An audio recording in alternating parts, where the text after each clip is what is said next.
Welcome, Daniel, to the show. Thank you so much. Thank you for having me. Can you please introduce yourself to the audience?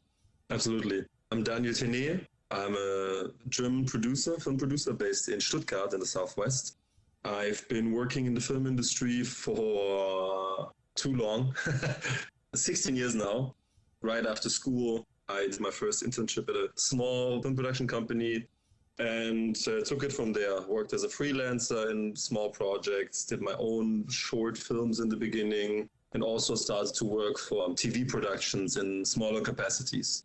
Yeah, my journey took a little bit of an unexpected turn at some point because I was working for a TV film as a second AD. And a second AD, usually in film, especially in Europe and in Germany, for smaller projects, is mostly responsible for organizing extras and small cast.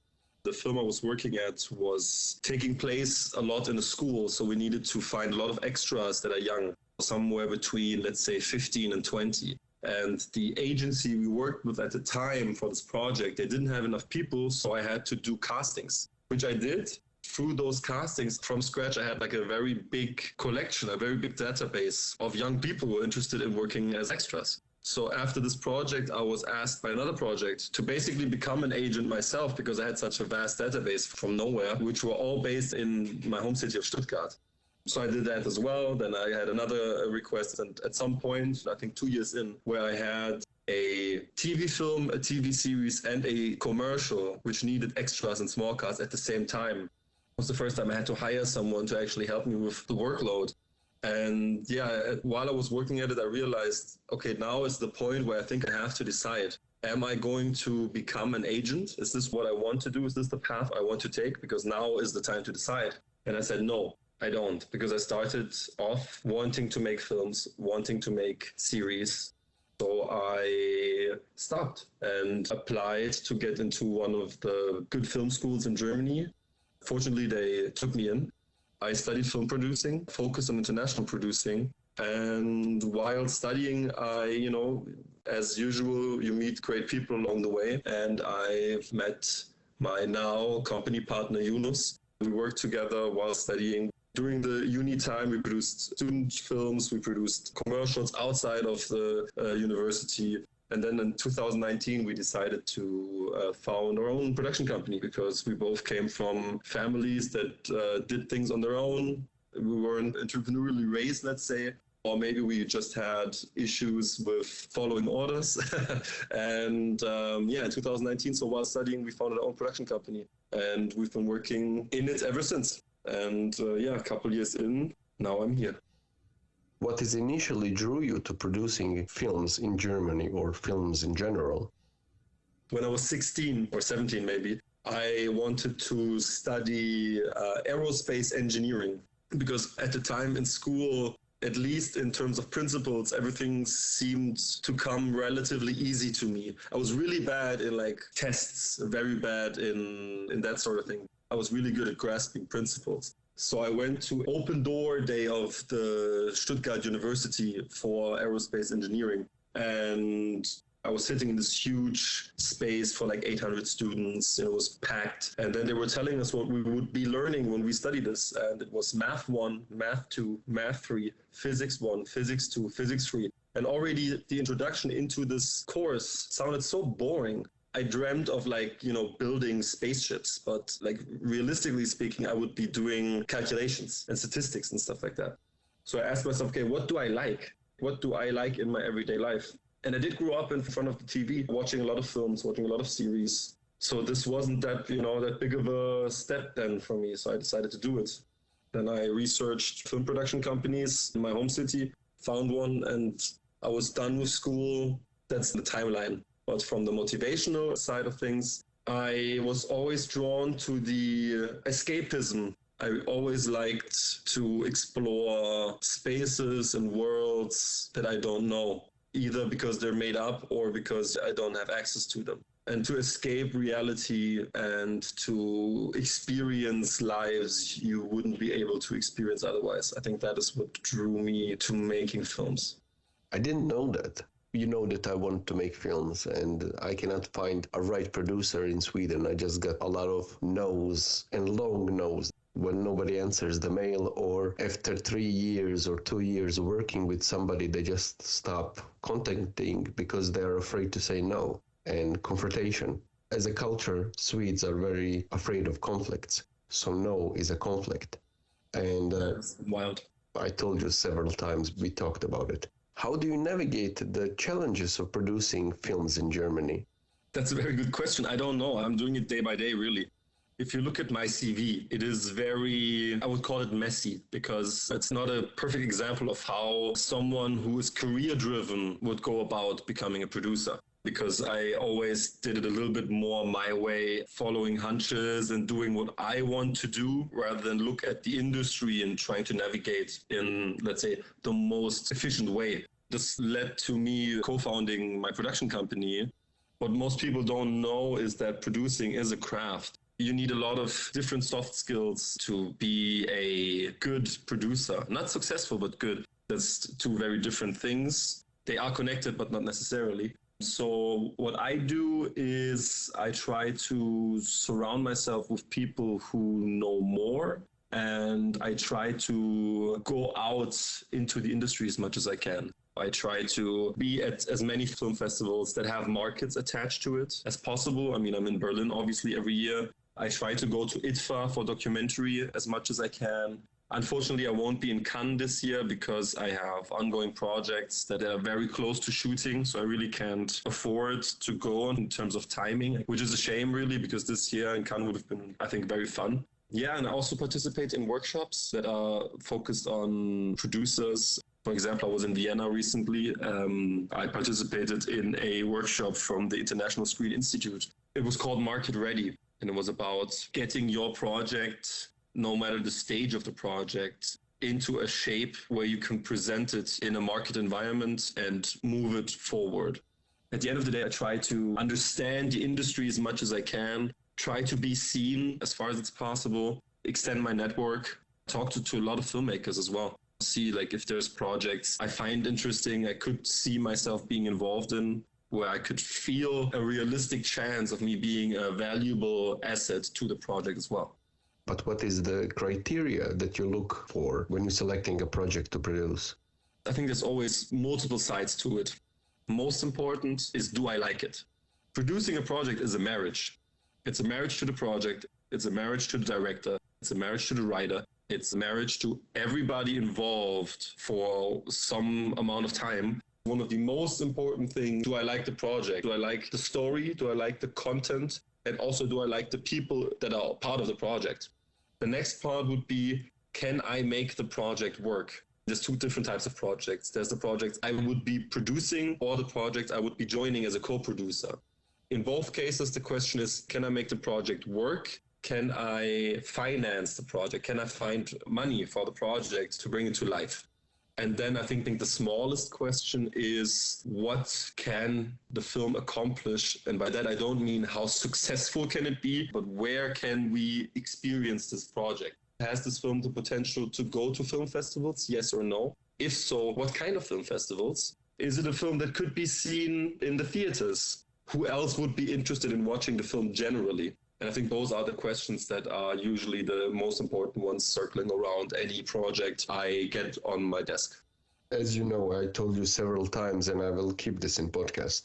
You're a really good producer, and you are really good in navigating what to say to creator or writer. You told me several times what to do and what not to do and how to do it. But unfortunately, we never had the opportunity to work. That I regret.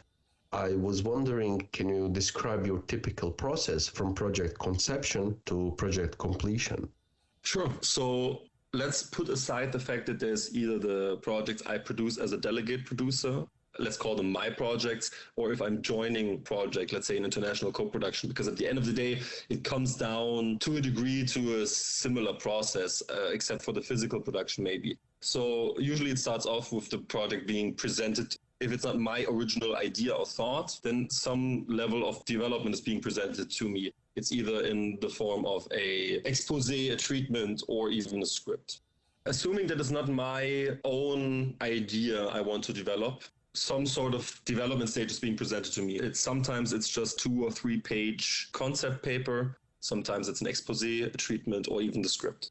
So usually I read, if it's a script, I read it twice. Once just reading it, because, oftentimes you have a question in the beginning and then it will be hopefully answered within the script later. If I feel at that point it makes sense to read it again, if I think that this script could be worth exploring, I read it again. And then I will share it with my company partner for him to read, because those decisions we usually do together. We have a very close relationship in all stages of all projects.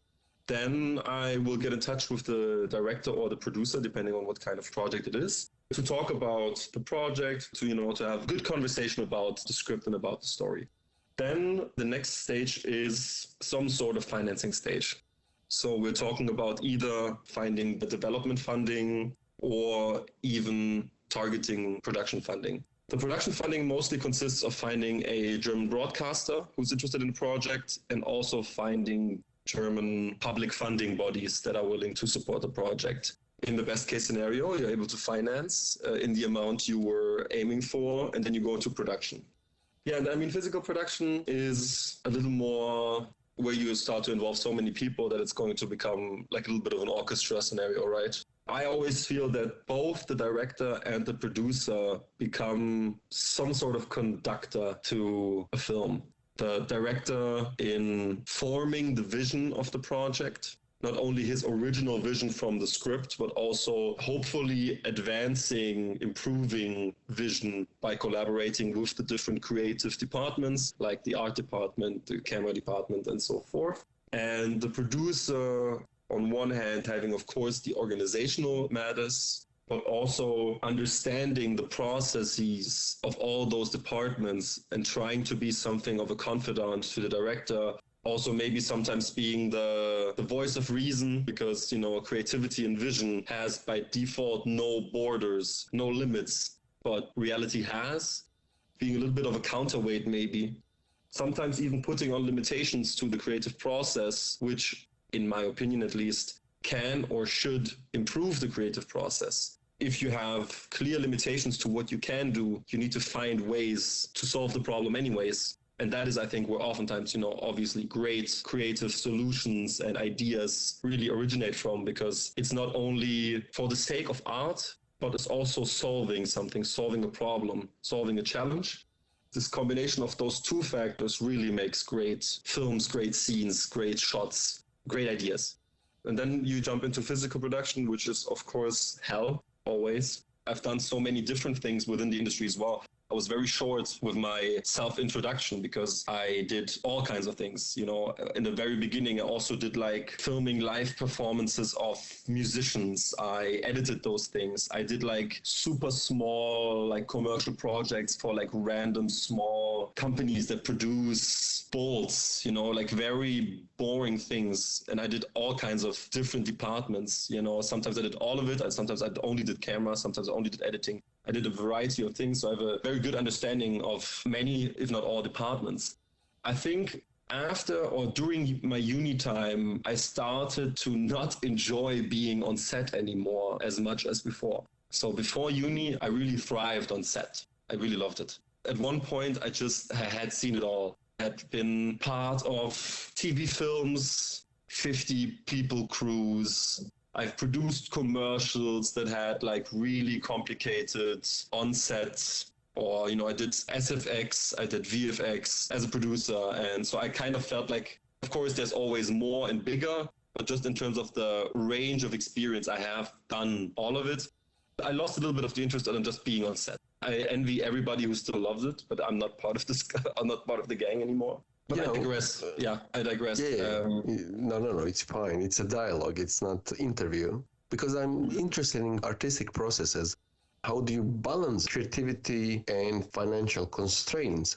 I think it's a case-by-case scenario. I had a conversation some years ago with a friend of mine, and he really said something that stuck with me, and it's so true for film. Because you can look at film always from two sides. You can look from it from the business side, because you need money, because you hire a lot of people, you create a crew, a staff. On the other side, you have the creative aspect. You create a piece of art to some degree or another.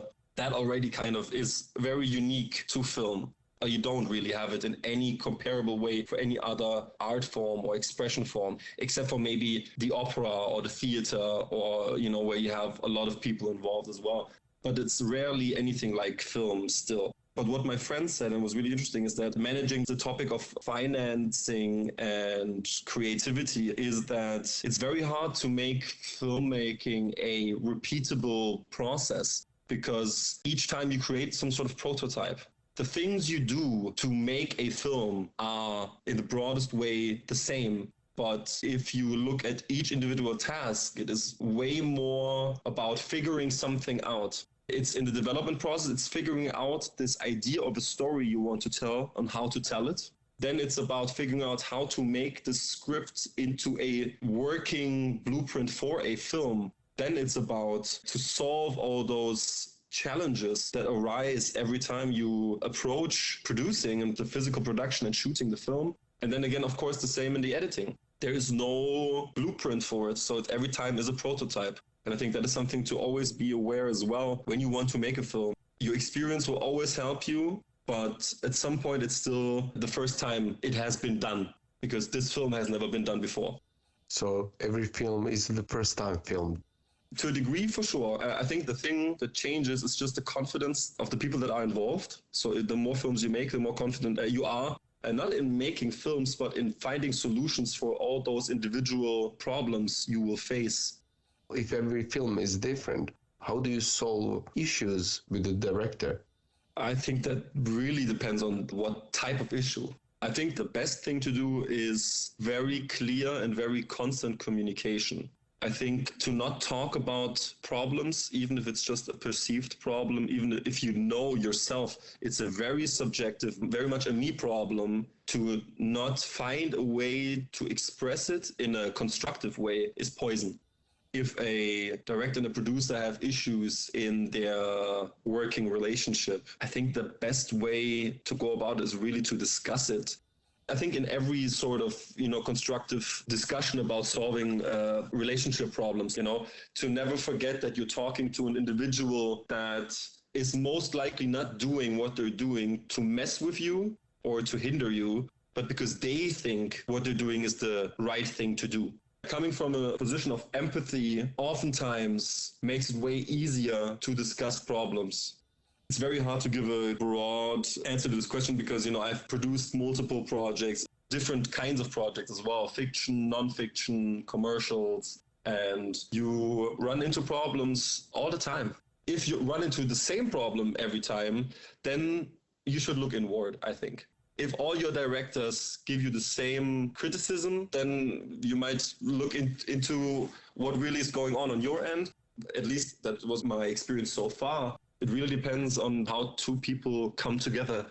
Also in a romantic or platonic relationship, it's super individual. I just wanted to show the audience what is the process of the producing film. And speaking of that, what advice would you give to somebody who is just starting, or who is about to start or thinking about starting to work as a producer? So the short answer would be don't. Like one of the first times someone told me that was very early. So after my internship, I did this second AD thing, and the production manager of this project, it was a very weird coincidence. She knew my father like 20 or no, even more, like 30 years ago. They had been working together before. When I met her the first time, when I really started out in film, I wanted to become a director, obviously. I would say 80% of people who start in the film industry want to be directors because that's the boss of the film and he's the visionary. And yeah, her reply to me wanting to work in film and be a director was, don't do it. And I didn't get it at the time, but I do get it now because our industry is very complicated. It's very complex. It's very anti-intuitive, counterintuitive in many ways on how the industry works, how financing works, how films become more than an idea. So that would be like what I would say. And then if someone is persistent and wants to know more, if he or she doesn't give up, then again, two ways to go about it. Number one is the efficient way. This is, okay, how does the industry really work? talk to, I would say, 2 to 3 people who have worked in the industry for a couple of years. The best case scenario, talk to people who have been working for a few years, for like 10 years, and maybe to a veteran. Get a grip on how the industry works, and then create a little bit of a strategy on how to move along career-wise, as you would do in most other industries as well. So starting off either as a production assistant for some projects, or go to a big company. That would be like really my advice. Go to a big company, as big as it gets. Try to get a small position, learn there as much as you can, maybe switch some companies, but try to stay with big companies. At those big companies, the most is happening. They have the most projects. That's the reason why they're big. So you have a lot of opportunities to learn. If you're not so much into that, I would advise you to look up the production companies that produce the films you like. Best case scenario, they're in your country. Try to get an internship there. Easy peasy. Easy peasy, yeah. I mean, film schools are always good. I think they're not necessary at all, but they're good because you are part of a network from the get-go. So all the people you study with, they go out into the industry. Some stop, some do something else, some kind of switch careers, but quite a few people will also continue to work in the industry, and you know them. And then they will advance in their career, you will advance in your career. It doesn't matter. For example, a close friend of mine who studied with me, he now works as a production manager in a huge company. He's also very driven. He has the perspective of someone who works in a really big company. And I have the perspective of someone who does it his own thing and navigates more on the international markets, for example. So it's also a very great exchange. A lot of the people I've studied with, they are now in very renowned companies in Germany. This is not to be underestimated, I would say.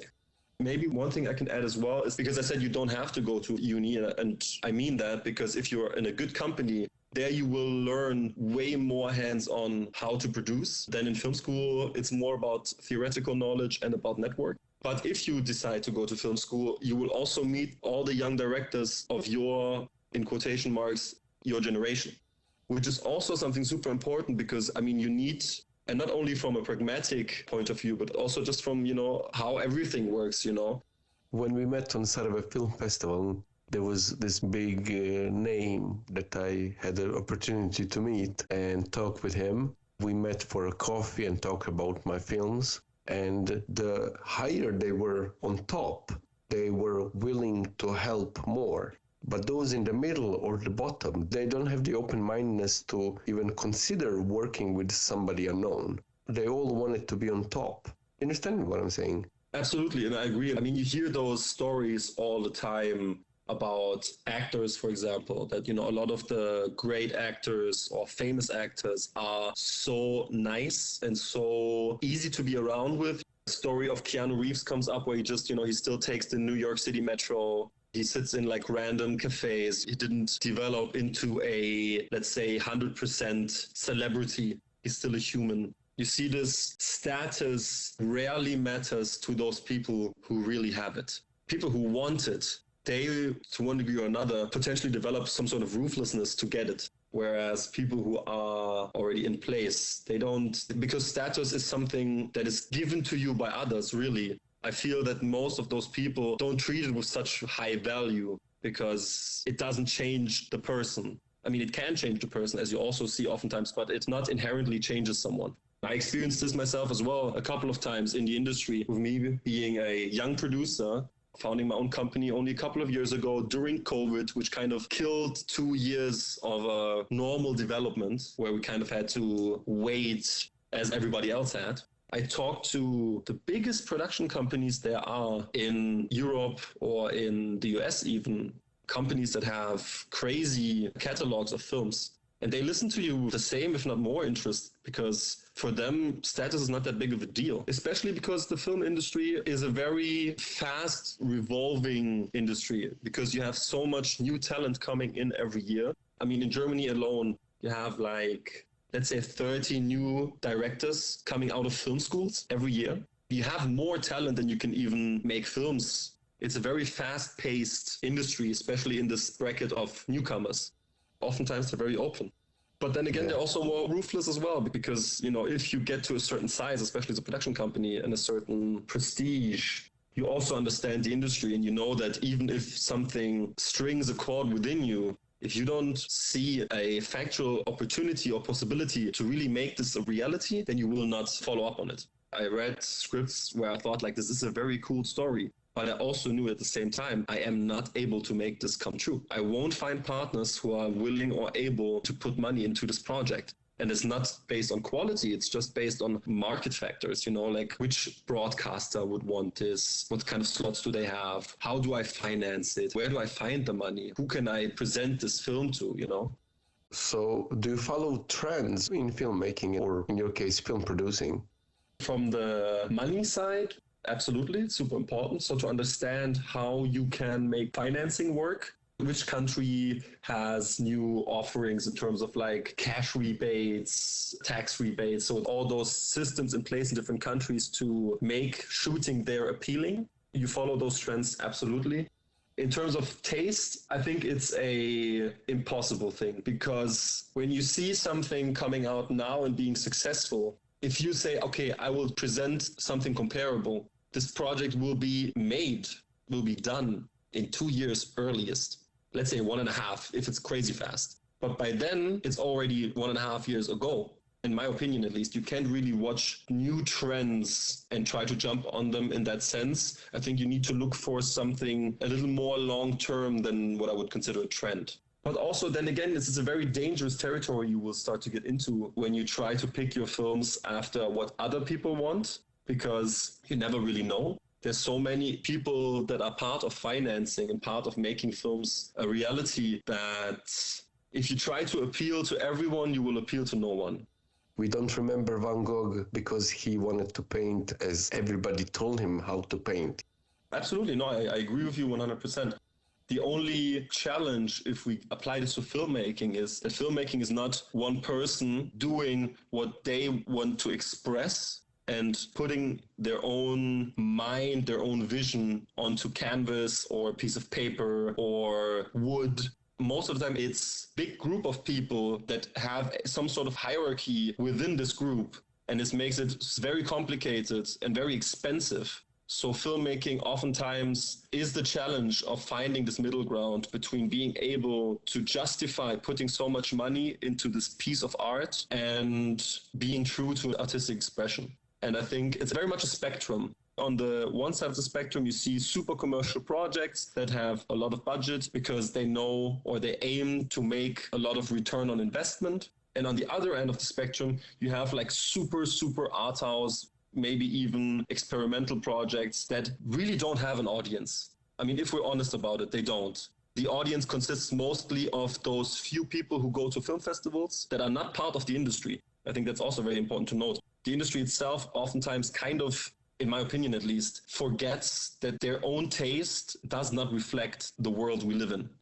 The 2023 Berlinale, I was sitting in a panel where it was about audience, and they did like a huge study and asked a lot of people on what factors they find important in deciding on films they want to watch.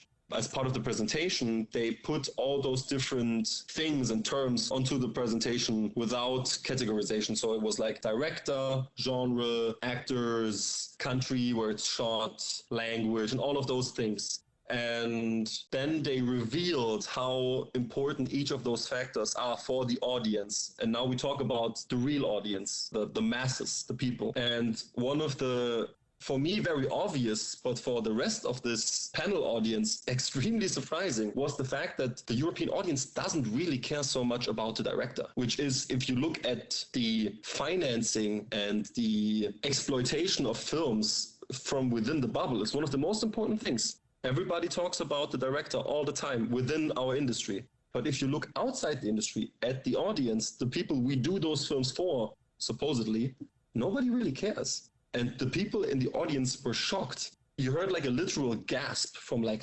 150 people. And I was looking around and I was like, why are you guys surprised? Have you not been outside of your bubble at all? And this shows that this balance is oftentimes a little skewed. On one hand, you have like mainstream Hollywood that does films that we can agree on oftentimes are not good films. They are like entertaining pieces and people watch it, and most of the time they're a little disappointed if they watch the 50th superhero or monster film. And then on the other hand, you have those people who look for more artistic expression, but they lose themselves in this artistic expression and care much more about their own need to almost narcissistically put their thoughts into this movie and not care about the audience at all. Those are the ends of the spectrum. The middle ground, where I think the best films are found, gets tinier and tinier. It is very hard to find those mid-level budgets. So if you look at the 2000s, you had films that were artistically interesting and still were able to reach big audiences. So many people liked good films.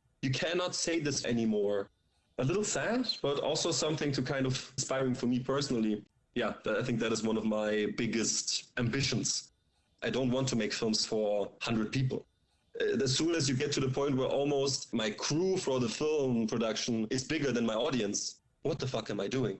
I'm doing this art history podcast because I like it. I'm doing this research into Paleolithic art, what people did 40,000 years ago. And what is interesting that when we gathered around bonfires, the only entertainment was stories. And we like good stories. And cultural shift and cultural ideas probably emerged many times. We like stories to tell. It doesn't matter how bad acting is or bad editing. Especially in Hollywood now, for some reason, they have narration. Every single shot is not longer than 5 seconds. I watched recently few films for 10 minutes and just turned it off. It's unwatchable. But if it's a good story, I can kind of forget that it's a bad editing or that camera is too shaky or whatever the technicality is, if it's a good story. But if you have a bad story and everything around it good, it's still unwatchable. You understand me? Absolutely. Yeah. Films that I like, it has to have a good story to tell. It needs to tell me why I care about these characters. I just need to empathize with the character. Yeah, absolutely. I mean, there's very interesting books that all look into this topic of tropes and look into the structure of storytelling or the concepts of storytelling, let's say. There's also this book called 36 Dramatic Situations, in which the author looked at, I think it was Greek mythology, and looked at the different structures each of those mythological stories used, and broke it down to 36 variations a story can be told that deals with very basic topics or themes. Of course, you have the hero's journey. If you get into filmmaking, for example, you have 3-act structure.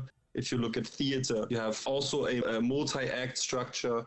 I mean, if you look at jokes, telling jokes is an art form. And a good joke, you don't see necessarily a structure within it, but a joke has a certain way of making you think one way and surprising you then. But surprising you in a way that you can understand and can put together again. It's definitely super important.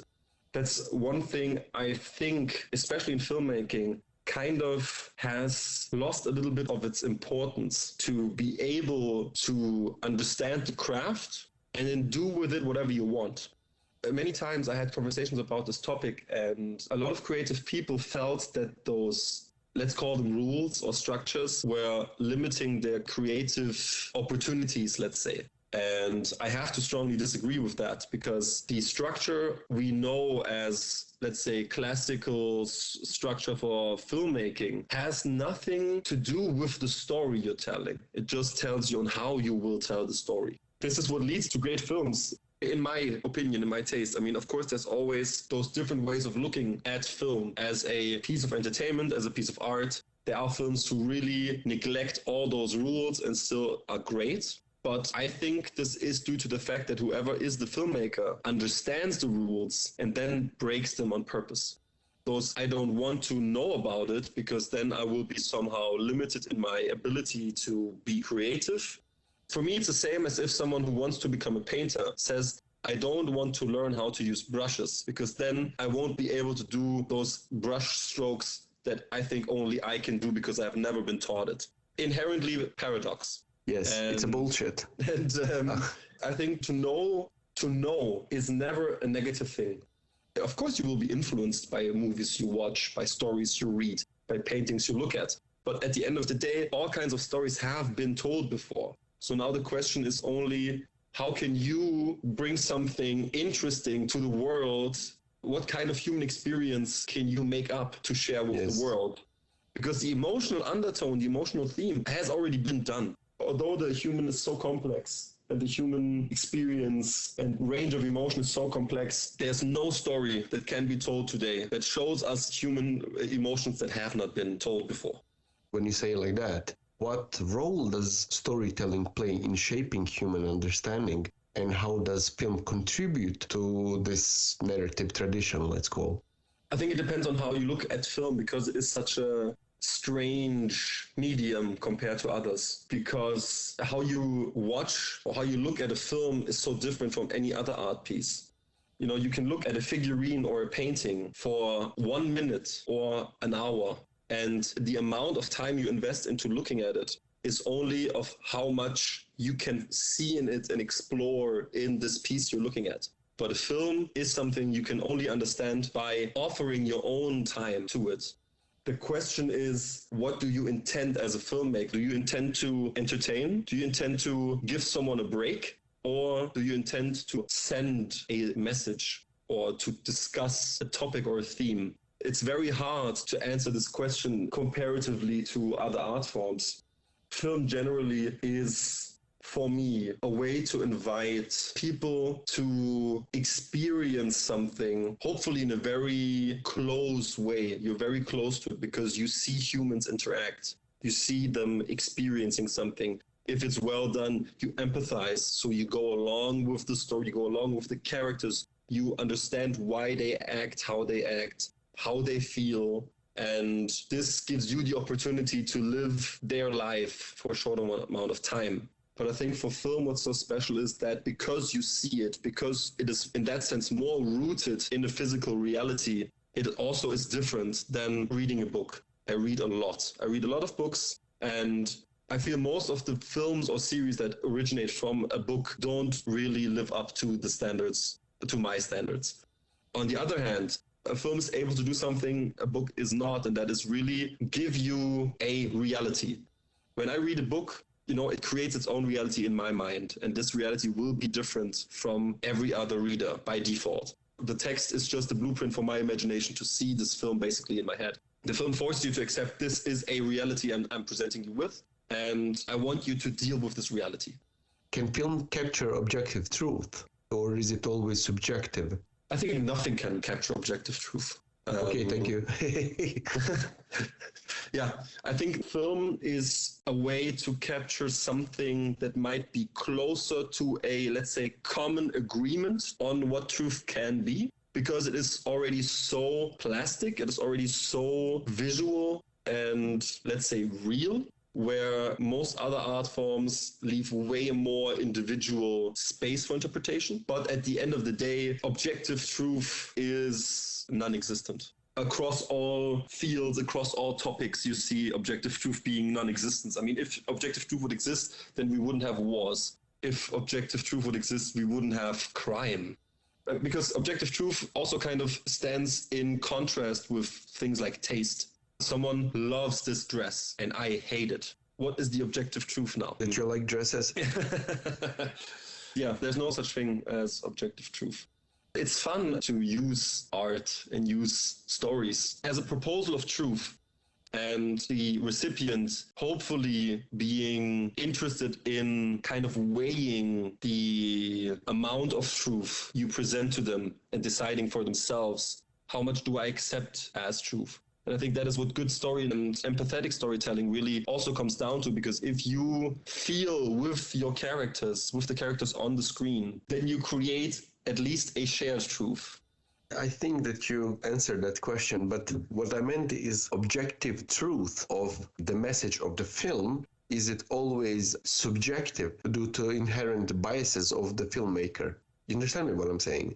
Yeah, I do. I think the more blatant you are with your statement to try to present truth as something more objective, your project is less, whatever it is. Simple and stupid comparison, and maybe even subversive statement. If I take a canvas and I write on it, this is art, some people will love it, but is my statement of this being art, does this make it objective truth? It's very blatant. It's very obvious. The artist's goal was to make a statement. Does it create truth? We can talk about Socrates and philosophy for ages now. Yeah, exactly. Yeah. What do you think is the relationship between the viewer and the film, and how does this interaction shape the experience of both? Elaborate on it, please. Recently, I watched this film called The Dune. I really liked it, and I loved the book. I loved the films. I watched it and I was so immersed in it that when it's finished, I felt sad that it's finished. What is the relationship then between that film, the filmmaker, and myself as an audience? I think what you described is, in my personal opinion, is the best thing a film can do. Is immersing your audience so much into whatever you're creating. It doesn't matter what the objective structure is or what your aim even is as a filmmaker to make this, why you make this film.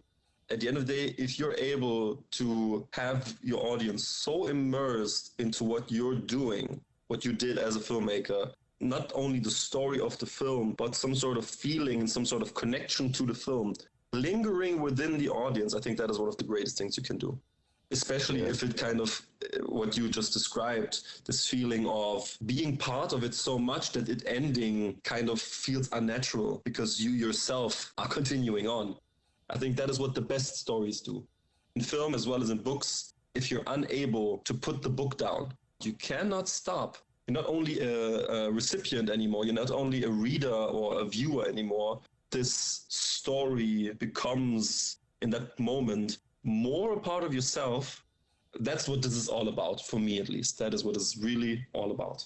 But it begs the question, for me at least, is film good because the story by Frank Herbert was so good, or did the film elevate the whole story to another level? I cannot compare book and the film because I will always lean to the book. There's details that film didn't capture, that is, in this 2.5 hours of watching, it's impossible to add everything that is said in the book. You understand me what I'm saying? Absolutely, yeah. Is it because of the book, because of the love of the book, because of the good story, or because the director and the whole crew, producer and actors and musicians and everybody working on that film elevate that story on another level? So what is it then? The book is a very generous source to create from, to take from. I mean, if you look at Denis Villeneuve as a director, and if you look at his projects that have not been based on books, they're still very captivating, especially watching them for the first time. In terms of the visionary that spearheads the project, as well as his ability or the group's ability to gather talent that is working really in unison to create something good, something of quality that makes this piece addictive, let's say, and what makes it work in this particular way. I think Denis Villeneuve is one of the greatest modern directors because he's able to do this every time. To what extent does film reflect or challenge, maybe, social norms and values of the society? Is that the goal of the film as an art form? I think filmmakers like to think that their own potential and the potential of their projects have more impact than I think they do. I do think film oftentimes is a reflection of society.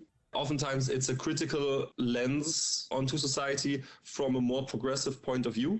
I think very rarely, and when I say very rarely, I mean very rarely, do films really impact society as a whole. I think most of the time when this happens, it's documentaries because they just open your eyes to a reality or to an aspect of reality you haven't really known or maybe refused to really face. And I think that's why documentaries are more impactful than fiction projects. And I personally don't think that, generally speaking, fictional films change the world super, super rarely.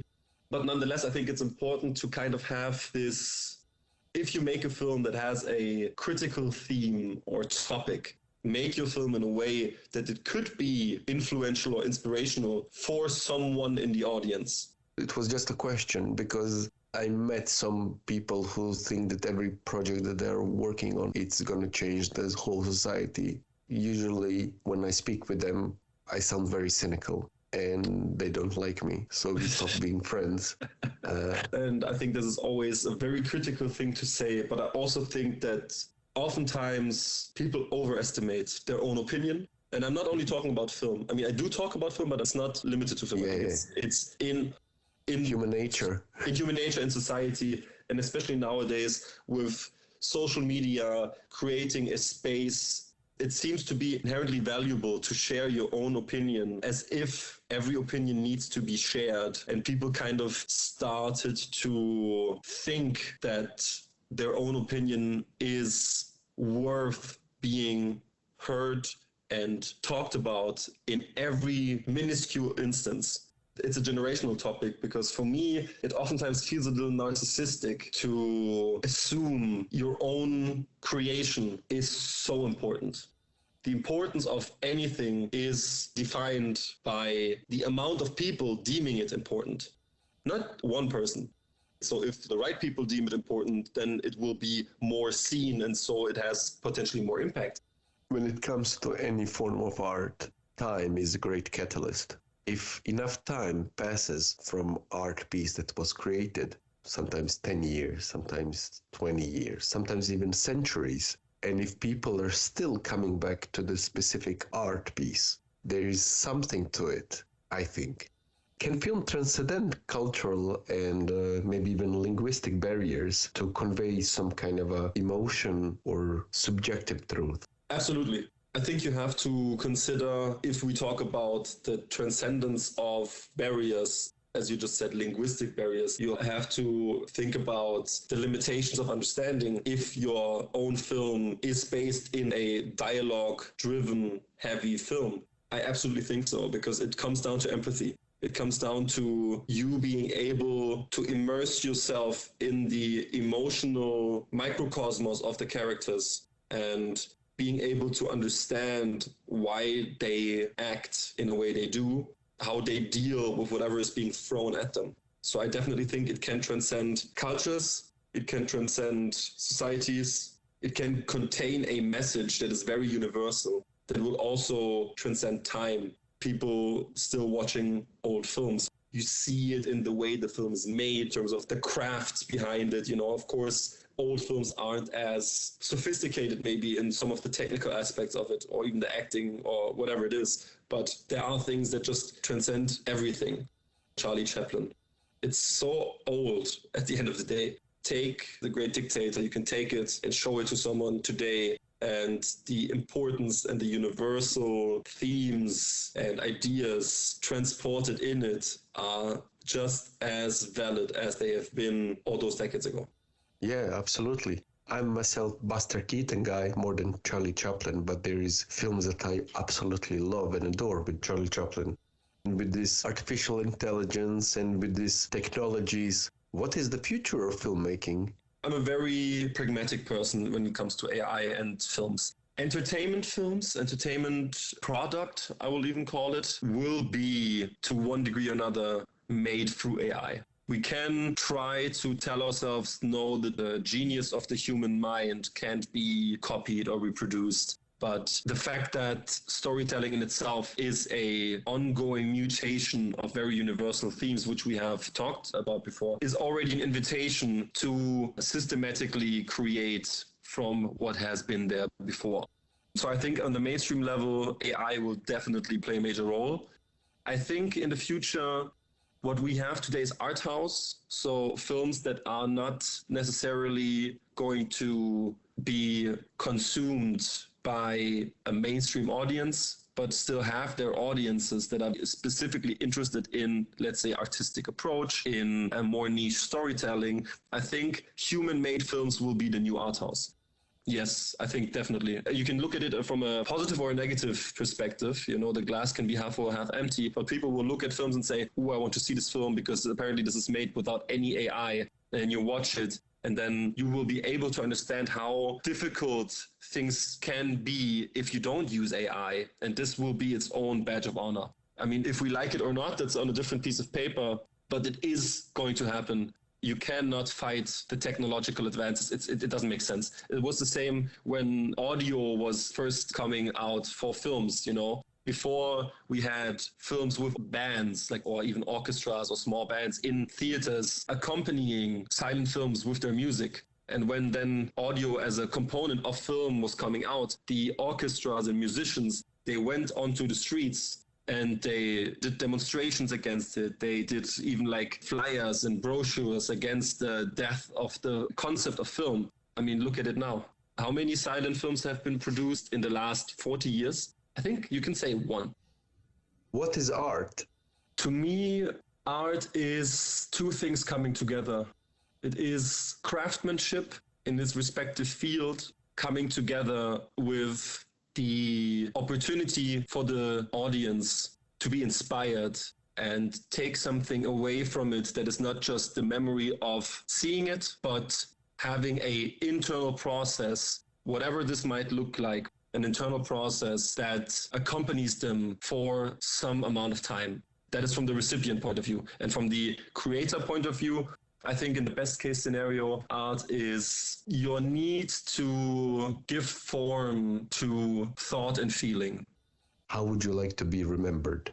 I think for me, the most important thing, and that is not like from the artistic point of view, but from a general point of view, is to have left a net positive in the world, humane net positive, that my existence caused for a betterment.